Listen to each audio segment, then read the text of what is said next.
സാഗറിന്റെ കുഞ്ഞു മഞ്ജുവിന് ജനിക്കരുത്. അവള് മേഘേട്ടന്റെ ഭാര്യയായിട്ട് തന്നെ ജീവിക്കണം. ശരണയാത്രയ്ക്കൊരുങ്ങുന്ന കണ്ണന് ഇത് താങ്ങാൻ കഴിയുമോ?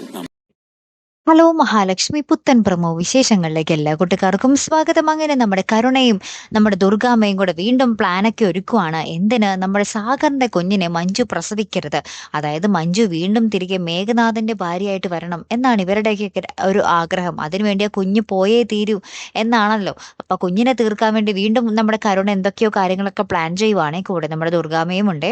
അപ്പുറത്തെ മേഘനാഥൻ കുറച്ച് ഗുണ്ടകളൊക്കെ ഏർപ്പാടാക്കുകയാണ്. അതായത് മല ചവിട്ടാൻ പോകുന്ന കണ്ണനെയും മാർക്കോയെയും തീർക്കാൻ വേണ്ടിയാണ് ഈ ഒരു പ്ലാനിങ്ങിന്റെ പിന്നില് ലക്ഷ്യം.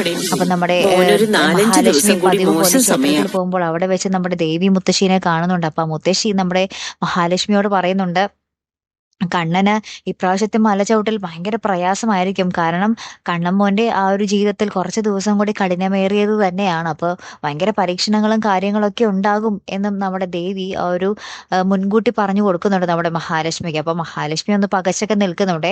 അപ്പൊ ഇതറിഞ്ഞിട്ട് നമ്മുടെ കണ്ണം പറയുന്നുണ്ട്, ഭഗവാൻ എന്നെ കാണാൻ ആഗ്രഹം ഉണ്ടെങ്കിൽ ഞാൻ ആ സന്നിധിയിൽ എത്തിയിരിക്കും എന്ന് നമ്മുടെ കണ്ണം ഭയങ്കര ആത്മവിശ്വാസത്തിൽ പറയുന്നൊക്കെ ഉണ്ട്. മാർക്കോ കൂടെയുള്ളതാണ് നമുക്ക് പ്രേക്ഷകർക്ക് ഏക ആശ്വാസം അല്ലെ. കാത്തിരുന്നതിനെ കാണട്ടെ. അടുത്തൊരു വീഡിയോയുമായി വരുന്നത് വരയ്ക്കും ഗുഡ് ബൈ.